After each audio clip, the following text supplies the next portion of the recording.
biko na-ede n'anya ọ bụrụ ime ka esi eri nri ọnụnụ biko ya mụta ya aka ngwa chicken ngwa gosi anyị ka esi eri nri.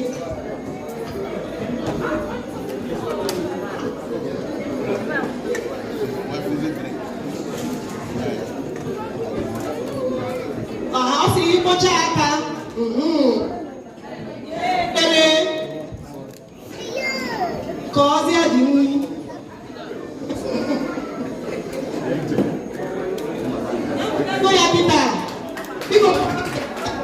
Sorry, I don't talk to you. Thank you. You bought something like fizzy drink. Yeah. How many fizzy drink did you get? 2 cartons. 2 cartons of fizzy drink, yeah? Thank you very much.